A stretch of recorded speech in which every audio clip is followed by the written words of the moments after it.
Kuwa kabiri tariki 12 z'ukwezi kwa gatanu umwaka wa 2026 i Kampala ho muri Uganda harimo habera umuhango w'irahira rya Perezida Yoweri Kaguta Museveni uyoboye iki gihugu imyaka 40 yose kuva mu 1986.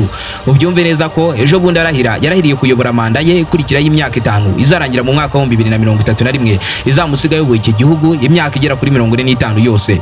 Uyu muhango cyangwa se irahira rya Perezida Museveni yitabiriwe n'abakuru b'ibihugu bya Afrika birenga 30, ariko igitangaje n'ibindi birori byose byo kuri uyu mugabane wa Afrika aba bakuru b'ibihugu hafi ya bose basigasiye umuco wo gutinda kuko benshi bahageze uyu muhango ugeze hagati, hari n'abahageze wenda kurangira.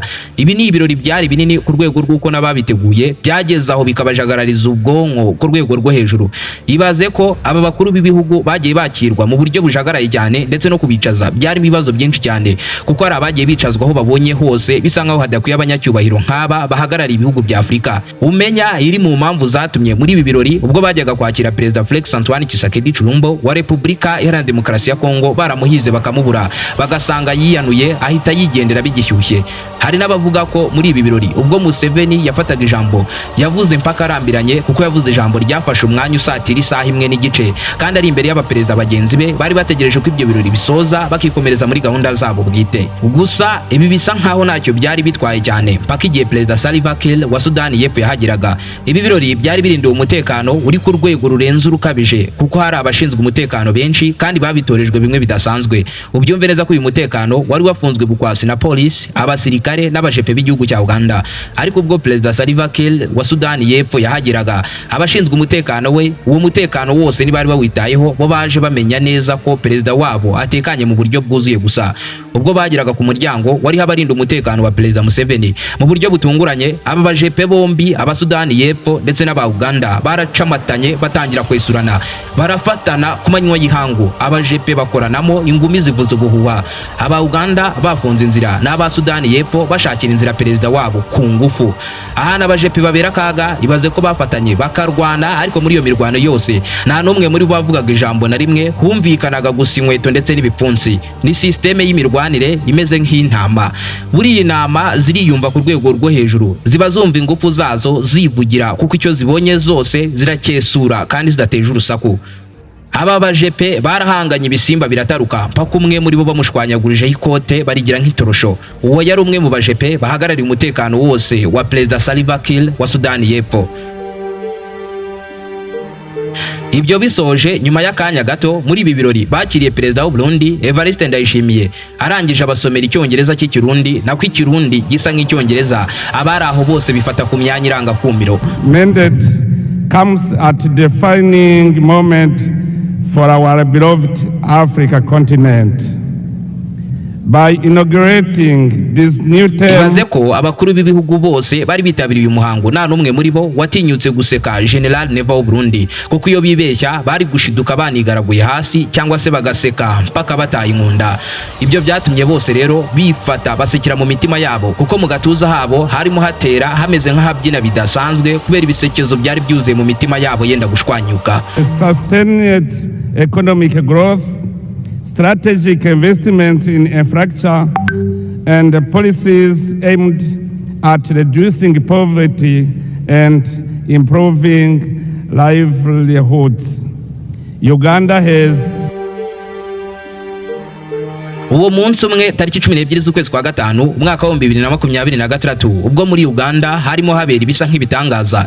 Icyo gihe kimwe muri Kenya ho harimo habera amabara mu nama nini cyane ya Afrika n'Ubufaransa yiswe Africa Forward Summit yabereye Nairobi. Ibyabaye yo byo nagahoma munwa, aba perezida bose bayitabiriye batashye biciraguraho kubera ko iyi nama yari yateguwe nabi cyane bimwe bikabije. Ibaze inama y'abaperezida bakomeye nk'aba ngaba ikagaragaramo akavuyo n'akajagari karuta kaboneka mu tunama two mu midugudu yiyo kure muri za Kirehe.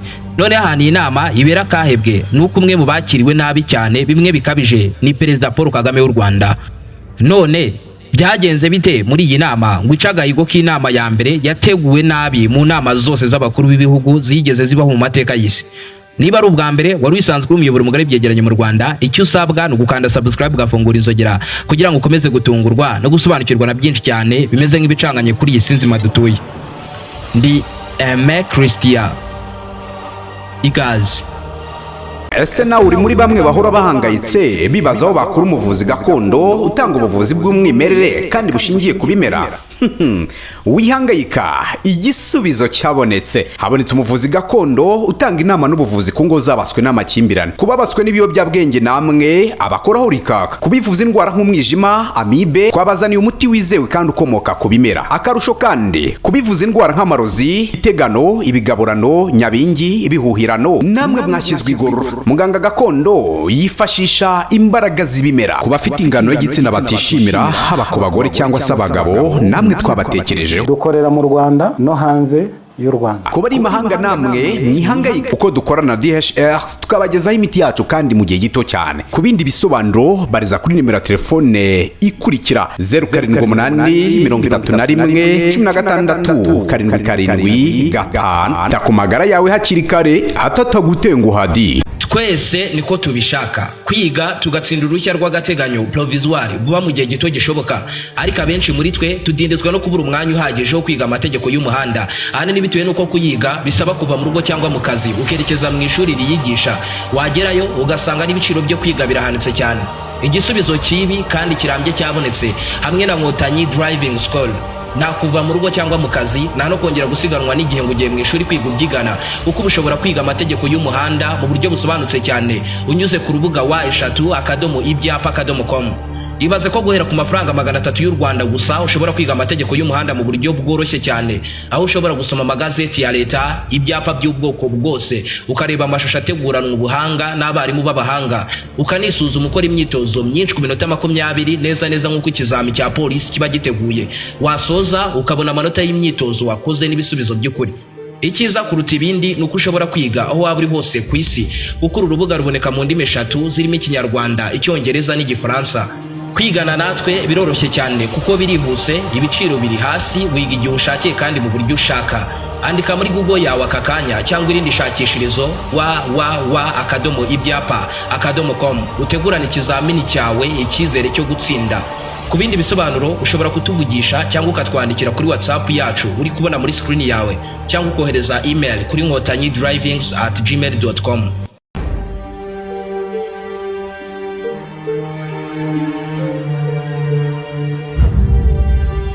Africa Forward Summit ni inama mpuzamahanga ihuza ibihugu bya Afrika n'Ubufaransa. Ikaba inama ihagarariwe na Perezida William Ruto wa Kenya ndetse na Emmanuel Macron w'Ubufaransa. Ikaba inama yabaye ku itariki 11 no ku itariki 12 z'ukwezi kwa gatanu mwaka wa 2023. Ibera mu nyubako nini yitwa Kenyatta International Convention Center iri Nairobi mu murwa mukuru wa Kenya. Iyi nama yitabiriwe n'abakuru b'ibihugu bya Afrika bisaga 40 bishobora kuba binaringa. Ni inama yigaga ku bijyanye n'ishoramari ku mugabane wose wa Afrika ndetse n'iterambere ry'ibihugu biri kuri uyu mugabane. Iyi ni inama kandi yaniganjemo kwiga ku guteza imbere ubucuruzi bukorwa hagati y'umugabane wa Afrika ndetse n'umugabane w'Uburayi, by'umwihariko ibicuruzwa biva cyangwa byerekezwa mu gihugu cy'Ubufaransa biturutse ku butaka bwa Afrika. Ndetse aba bakuru b'ibihugu bateraniye muri iyi nama bize uburyo bwo gukoresha ikoranabuhanga rigezweho, by'umwihariko gukoresha ubwenge buhimbano mu guteza imbere igihugu buzwi nka AI, Artificial Intelligence. Ndetse iyi nama yagarutse no ku bindi bigiye bitandukanye birimo nk'iterambere ry'inganda kuri uyu mugabane, kubungabunga ikirere n'ibindi byinshi. Gusa iyi nama witegereje neza bisa nkaho yari igamije kongera guha ikaze Umufaransa ku butaka bwa Afrika, nyuma y'uko ibihugu byinshi byo kuri uyu mugabane byari byarirukanye ibikorwa byose by'Ubufaransa ku butaka bwabyo, kubera uburyo Abafaransa bari baragaragaye kenshi ko ari barusahurira mu nduru, basahura imitungo yose ya Afrika bitwaje imirimo bafite kuri uyu mugabane wa Afrika. Ibyatumye bimwe mu bihugu bibona Ubufaransa nk'igihugu kiguguna imitungo yabyo, maze Ubufaransa bufatwa nk'umwanzi wa Afrika gutyo ndetse buhirukanwa nabi cyane. Ibi byatumye ejo bundi Emmanuel Macron w'Ubufaransa aca mu nshuti ye magara William Ruto bategura inama nk'iyi isa nk'igamije gutuma Ubufaransa busa nk'ubuciye bugufi imbere y'ibihugu bya Afrika mu mayeri menshi cyane kugira ngo bwongere bugaruke kuri uyu mugabane.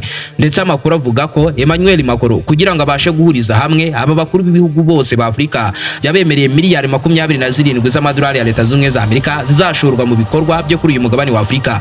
Iyi nama yari irindiwe umutekano bimwe birenze bikabije kubera ubwinshi bw'abakuru b'ibihugu bari bahateraniye. Mbere yuko dukomeza ariko nyemerera mwibwirira inkuru nziza ku baturarwanda ndetse nabo mu bihugu by'abaturanyi. Ndabizi abacuruzi benshi baracyagurwa no gukoresha IBM muri mudasobwa bitewe nuko bibasaba ubumenyi bikanabasaba igishoro cyo kugura imashini yo kubikora. ariko se wari uziko hari agakoresho kameze nka telefone kajyamo EBM kandi kagasohora resi ako kanya? Bivuze ko bitakiri ngombwa kubanza kwiga mudasobwa, cyane ko aka gakoresho kanahendutse cyane. Ubyumve neza ko kanafasha mu kubara ibyacurujwe byose ndetse no mu bindi bikorwa bigiye bitandukanye. Iyi ni POS ntoya igendanwa, ndetse nta handi wayisanga muri uru Rwanda uretse muri Prime Core Electronics, iduka rya mbere mu Rwanda ricuruza ibikoresho by'ikoranabuhanga ku giciro kinogeye buri wese. Aha niho usanga mudasobwa z'ubwoko bwose, kuva ku ntoya z'abanyeshuri, izo gukoresha mu kazi, iza MacBook kugeza no kuzama gaming zifite ingufu ziremereye cyane, ndetse bakagira n'ama desktop y'ubwoko bwose, bakagira accessoires z'imashini nk'imigozi zicaginga, keyboard na mouse by'imigozi cyangwa wireless, n'ama stand ndetse n'ama bags z'ama laptop byiza cyane kandi bitaboneka ahandi hari hose muri uru Rwanda. Dukorera mu mujyi wa Kigali mu nyubako ya Town Center Building TCB munsi ya Makuza Peace Plaza. Ku bindi bisobanuro ushobora kuduhamagara cyangwa ukatwandikira kuri WhatsApp yacu kuri nimero uri kubona muri screen yawe. Ndetse kimwe mu byatunguye abantu benshi ni uko umwe mu bari bahagarariye ubuyobozi bwose bw'iyi nama ari umunyarwandakazi w'ikirangiriye cyane mu myidagaduro y'u Rwanda ndetse no ku rwego rw'isi, uzwi ku mazina ya Shirley Silver, ndetse akanubaha ku rwego rwo hejuru n'abakuru b'ibihugu bari no mu bakomeye ku rwego rw'isi yose. Uyu munyarwandakazi wagaragaye muri iyi nama afite icyombo cy'itumanaho ashyira ku murongo abaperezida bari bitabiriye inama. Ubyumve neza utangoye ko adasanzwe kuko isi yose imwubahira uko ari. Ubyumve neza ko uyu yahuye kenshi akanakora mu biganza by'abategetsi hafi ya bose bakomeye mu isi, kandi mu guhura kwabo ubona ko babaga bamwishimiye, bishimiye guhura nawe, kandi ukabona umwanya bamaranye wababanye muto. Hari n'ubwo aba baperezida ubwabo aribo bamwisabira ifoto y'urwibutso.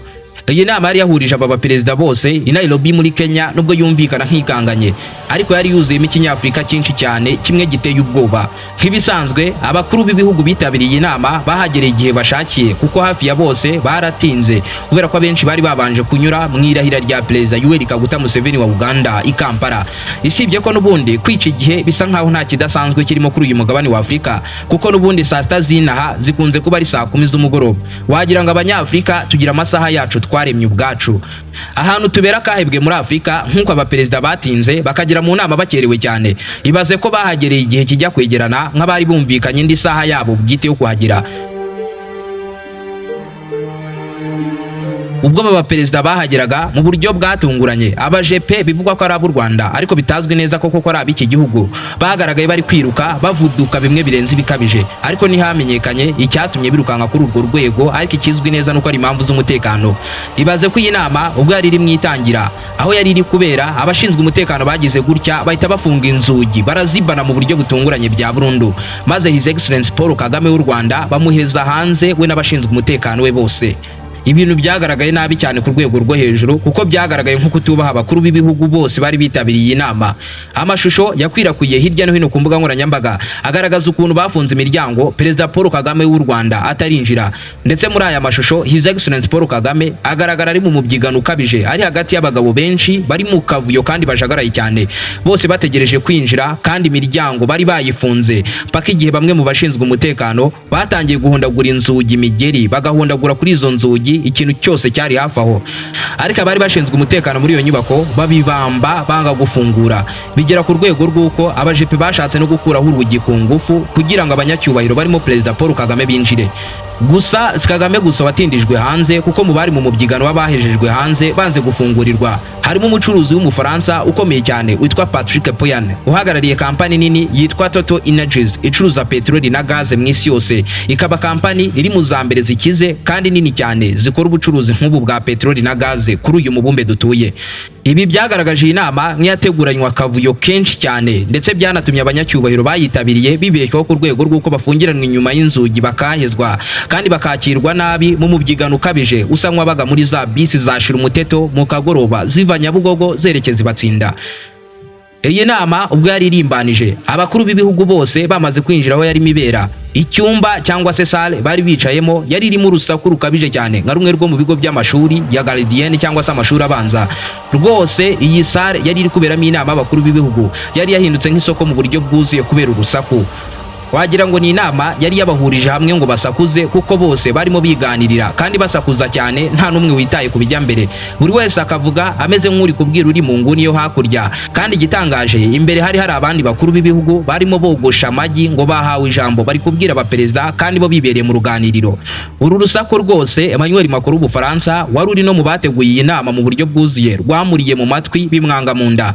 Ahaguruka aho yari yicaye yegera imbere kuri stage umwanya utaragera maze afata mikoro mu buryo bwatunguye benshi ati, You're not waiting your turn. I will make order. Excuse me. uretse gato. Umva, we. I'm sorry guys. Munyihanganire gato. But it's impossible. Ariko bisa nk'ibitumvikana ukuntu turi kuvuga ku muco hano imbere hari abafashe umwanya wabo ngo bagire ibyo batugezaho, naho mwebwe muri kwisakuriza uko mushaka kose. So this is a total lack of respect. Nukuri ibi bintu nagasuzuguro pe. Niba ari ibiganiro mushaka kugirana hano dufite ibyumba, ariko nimba gufunga iminwa byabananiye mwanasohoka mukajya kuganirira hanze. Kandi niba muhisemo nanone kuguma hano mugabanye urusaku mukurikira ibiri kubera hano imbere byose, murakoze.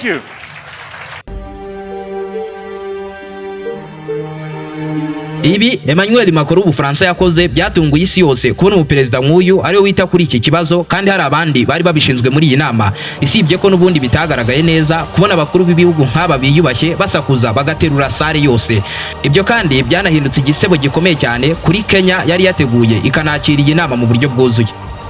Muri iyi nama Africa Forward Summit, amwe mu mashusho yahafatiwe agatuma bayinenga cyane. Ni amashusho yafashwe ubwo abaperezida bose barimo binjira bari guhabwa ibyicaro. Buri mu perezida yinjiranaga n'abashinzwe umutekano we bwite, ndetse muri uko kwinjira perezida wa Misiri Abdel Fattah el-Sisi yinjiranye na mugenzi we Bassirou Diomaye Faye uyobora Senegal. Muri uko kwinjira bombi bari kumwe n'abashinzwe umutekano wabo bwite, maze abajepe barinda perezida wa Misiri bagaragaye bagerageza gukurura no kwitambika byo gusunikira kure perezida wa Senegal ngo atagerageza kwegera uko yiboneye perezida wa Misiri. Ndetse na William Ruto bari kumwe byasaga nkaho yahaye umwanya munini cyangwa se yitaye cyane kuri perezida wa Misiri. Uwa Senegal ntiyakirwa neza habe na gato, ariko by'umwihariko nta cyamubabaje cyane nk'ukuntu yamenyerewe bikomeye n'abajepe ba Misiri. Ibintu byatumye benshi bibaza ku mbuga nkoranyambaga niba koko iki cyaba ari ikibazo cy'irondaruhu cyagaragaye muri iyi nama, cyane ko abanyamisiri ari abarabu mu buryo bwuzuye mu gihe Senegal ari abirabura. Hari n'andi mashusho yafashwe muri iyi nama hagati afatiwe kuri imwe mu miryango yariho abanyamakuru bari baje gutara inkuru y'umugoroba, maze bahurira n'akaga k'umubyigano no gufatwa nabi cyane bikabije n'abashinzwe umutekano w'abakuru b'ibihugu. Ndetse mu buryo bakiriwe harimo kujagarara ndetse n'igitutu cyo gusunikana cyane, ibyatumye bimwe mu bikoresho by'abanyamakuru bihangirikira cyane.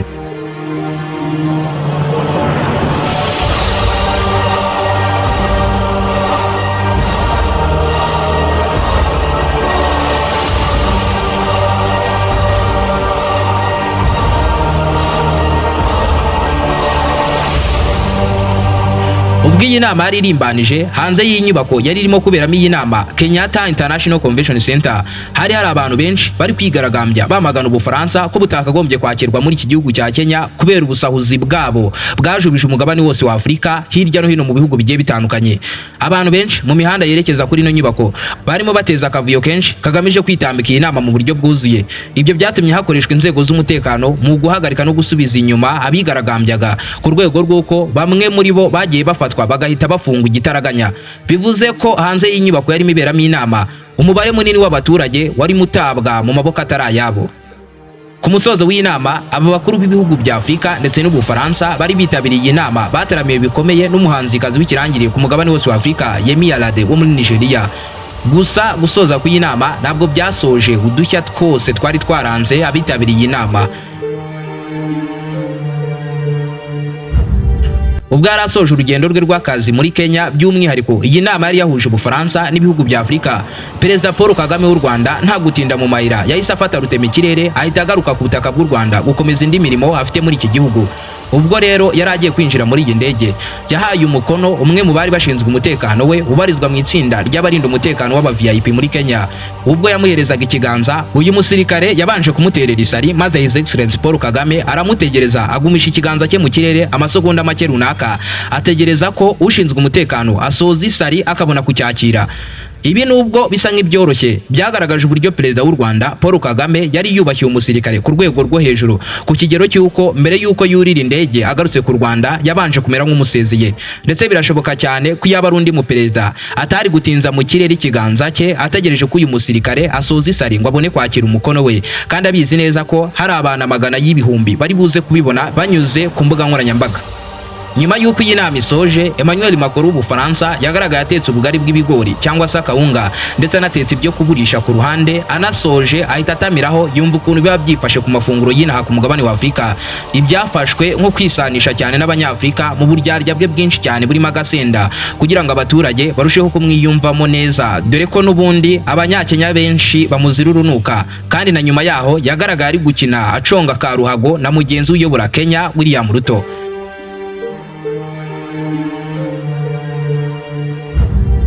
Ibi nubwo bisa nk'ibitangaje, ariko si ubwa mbere inama nk'iyi y'abakuru b'ibihugu yagira ibibazo nk'ibi byo gutegurwa nabi cyangwa se ikagaragaramo akavuyo gakabije, kuko no hanze y'umugabane wa Afurika iki ni ikibazo gisanzwe cyane, kubera ko akenshi mu nama nk'izi z'abakuru b'ibihugu haba harimo abajepe benshi, kandi buri wese muri bo afite inshingano ze zo kurinda perezida we icyaba icyo ari cyo cyose. Ibituma habaho ubwumvikane buke ndetse no kugongana kwa hato na hato hagati y'abashinzwe umutekano, dore ko ibyaba ari ingufu gusa iby'ubwumvikane biba bitabareba. Uku gufunga umutwe kwabo no gupingana hagati mu bajepe byanga bikunda, iyo hajemo icyuho bahita bagaragurana ibisimba bigataruka. Inama nk'izi kandi ziba zanateje impagarara mu mijyi ziba zabereyemo, kuko akenshi imihanda irafungwa mu gihe aba banyacyubahiro baba bari gutambuka hagati mu mijyi. Ibyo bigahagarika akazi k'abaturage cyangwa se bikagakereza cyane. Ibi byose byabereye Nairobi muri Kenya byongeye kwibutsa Afurika n'isi yose muri rusange ko u Rwanda ariho hantu hambere kuri uyu mugabane hakira neza ibirori n'inama nk'izi ziri ku rwego mpuzamahanga, kuko iyo byabereye ku butaka bw'u Rwanda mu mujyi wa Kigali utuntu twose tuba turi ku murongo, ku buryo uwitabiriye wese iyo nama ataha yirahira u Rwanda. Gusa kuri iyi ngingo si urwa Kenya gusa, kuko mu mwaka wa 2017 mu mujyi wa Hamburg ni mu Budage habereye inama nini cyane yiswe G20 Hamburg Summit. Ikaba inama yahuje abakuru b'ibihugu 20 bya mbere ku isi bikize kurenza ibindi, birimo nk'Ubushinwa, Leta z'Ubumwe za Amerika, Uburusiya, Ubuyapani, Turukiya n'ibindi byinshi. Ni inama yari igamije kwiga ku bukungu bw'isi, ubucuruzi n'intambara zibera hirya no hino mu isi, ikirere ndetse n'ibindi bibazo byari byugarije isi icyo gihe. Ubwo inama yari ikataje, umujyi yari irimo kuberamo abaturage barigaragambije bimwe biteye ubwoba. Hanze hose hahindutse akavuyo, abaturage benshi buzura mu mihanda batangira kwataka inzego z'umutekano, batwika amamodoka yari muri uwo mujyi, harimo n'ay'abategetsi bakomeye bari bitabiriye iyo nama. Amaduka barayatwika, bakajya banohereza ibiturika ahegereye aharimo habera iyo nama. Ibintu byose birazamba mu mujyi. Abaturage bataka abakuru b'ibihugu bahagarariye ibihugu 20 bya mbere bikize ku isi, babashinja ubusambo no kuriganya ibindi bihugu mu gusahurira mu nduru kwabo. Umuriro uraka ku rwego rw'uko inzego z'umutekano zakoresha indege za kajugujugu z'urugamba mu kwitambika abaturage barimo bigaragambya, batangira kubashumuriza ibimodoka rutura by'intambara byinjira mu mihanda ngo bikanga abaturage basi basubira inyuma. Polisi itangira kurekura byose birijyana mu maso. Abasirikare batangira guhondagura abafite ikiburi cyinshi muri abo baturage. Umujyi wose uragenda uhinduka akavuyo kubera inama imwe gusa. Abasirikare batojwe bidasanzwe bimanukira mu mihanda ngo bahangane n'abaturage. Imihanda yose imera nk'iri kubera mu rugamba mu buryo bwuzuye. Hari n'indi nama nini nk'iyi yagaragayemo ibibazo by'akavuyo yabaye mu mwaka wa 2021 yiswe COP26 Climate Summit, yabereye mu bwami bw'Abongereza i Glasgow ho muri Scotland. Iki gihe bwo abakuru b'ibihugu bahageze kare, barangije batonda imirongo nk'imwe ya Nyabugogo y'abinjira muri za bisi zashira umuteto. Kubera akavuyo kenshi, icyo gihe abaperezida bahagaze hanze amasaha arengane yose batarakirwa ndetse n'anaho kwicara bahawe. Ibyo byateye akavuyo muri iyi nama, ndetse abenshi mu bakuru b'ibihugu bahitangiranye umujinya wo ku rwego rwo hejuru. Wibuke kudusangiza igitekerezo cyawe cy'uburyo wakiriye inkuru ya none ubinyujije muri comment. Niba ari ubwa mbere kandi wari wisanzwe uri umuyoboro mugari byegeranye mu Rwanda, icyo usabwa no gukanda subscribe ugafungura inzogera kugira ngo ukomeze gutungurwa no gusobanukirwa na byinshi cyane bimeze nk'ibicanganye kuri iyi sinzima dutuye. Ndi Aime Christian. Naho butaha.